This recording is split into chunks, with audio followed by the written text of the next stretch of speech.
Shalom, salam kasih di dalam nama Tuhan Yesus Kristus. Harapan dan doa saya, dimanapun kita berada saat mendengarkan renungan audio ini, semoga kita tetap di dalam keadaan yang sehat. Sebelum kita mendengar renungan daripada firman Tuhan untuk hari ini, mari kita berdoa. Bapa di dalam kerajaan surga, yang kami kenal di dalam nama Tuhan kami Yesus Kristus, kami bersyukur untuk hari ini Tuhan, karena Engkau masih memberikan kami kesempatan dan waktu yang baik untuk mendengar dan belajar akan kebenaran firman Tuhan. Bapa di surga, urapi hamba-Mu yang akan menyampaikan kebenaran daripada firman-Mu, supaya dapat menyatakan isi hati Tuhan kepada siapapun yang akan mendengar. Berkati juga setiap mereka yang mendengar akan perkongsian ini, supaya mereka dapat dikuatkan. Di dalam nama Tuhan Yesus Kristus kami berdoa.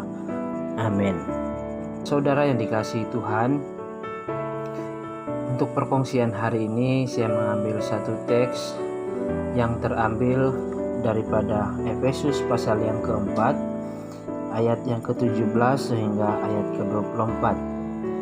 Sekali lagi di dalam Efesus pasal yang keempat, ayat 17 sehingga 24 di bawah tajuk manusia baru.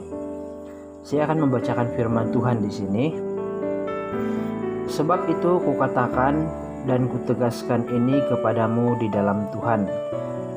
Jangan hidup lagi sama seperti orang-orang yang tidak mengenal Allah dengan pikirannya yang sia-sia dan pengertiannya yang gelap.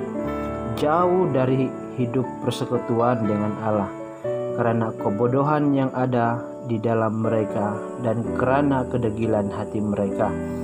Perasaan mereka telah tumpul sehingga mereka menyerahkan diri kepada hawa nafsu dan mengerjakan dengan serakah segala macam kecemaran. Tetapi kamu bukan demikian.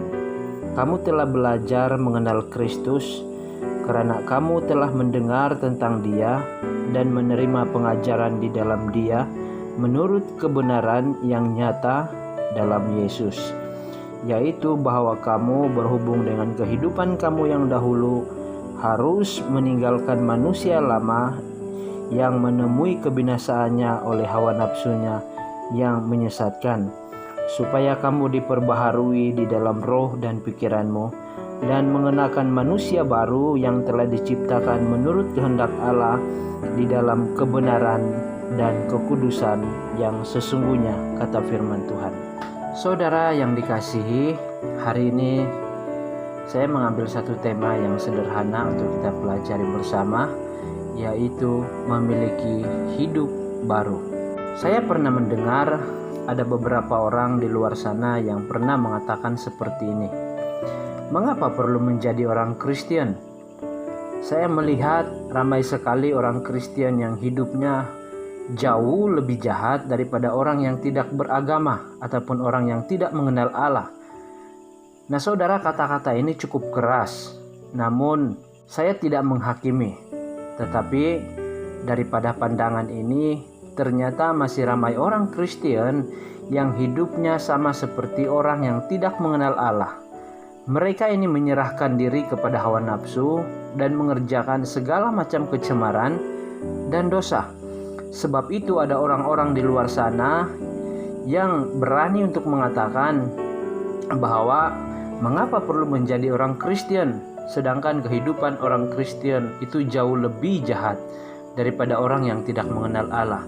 Saudara yang dikasihi, inilah yang ingin disampaikan oleh Paulus kepada orang-orang percaya di Efesus, supaya mereka memiliki hidup baru bersama dengan Yesus, sesuai dengan pengajaran yang mereka telah terima menurut kebenaran yang nyata di dalam Yesus Kristus. Mengapa? Karena Yesus memanggil dan menyelamatkan manusia agar dapat hidup menurut kehendak Allah, yang berbeza dari kehidupan orang yang tidak percaya dan tidak mengenal Allah. Saudara yang terkasih, menjadi Kristen bukan hanya tentang menjadi anggota dalam satu-satu gereja. Menjadi Kristen juga bukan hanya tentang datang ke gereja setiap hari Minggu, Tetapi lebih dari itu, menjadi Kristen adalah tentang memiliki hidup baru bersama Yesus yang mengalami perubahan-perubahan cara hidup yang dikehendaki dan berkenaan kepada Tuhan. Ini berarti menjadi Kristen, kita tidak lagi hidup mengikut keinginan daging dan hawa nafsu, melainkan kita hidup menurut pimpinan Roh Kudus dan menjauhi segala macam kejahatan yang menjadi kekejian bagi Tuhan. Saudara, mari kita renungkan bersama, selama kita menjadi orang Kristen sehingga pada hari ini, apakah kita telah mengalami hidup baru bersama dengan Yesus? Atau kita masih hidup sama seperti orang-orang yang tidak mengenal Allah dan masih mengerjakan segala macam kecemaran dan dosa di hadapan Tuhan?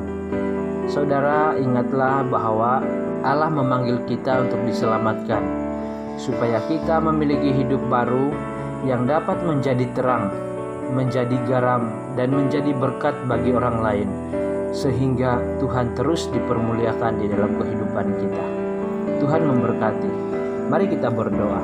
Bapa di dalam kerajaan surga, kami bersyukur buat firman-Mu yang telah kami dengar dan kami pelajari bersama hari ini. Terima kasih karena Engkau mengingatkan dan meneguhkan kami untuk memiliki hidup baru sesuai dengan panggilan-Mu kepada kami.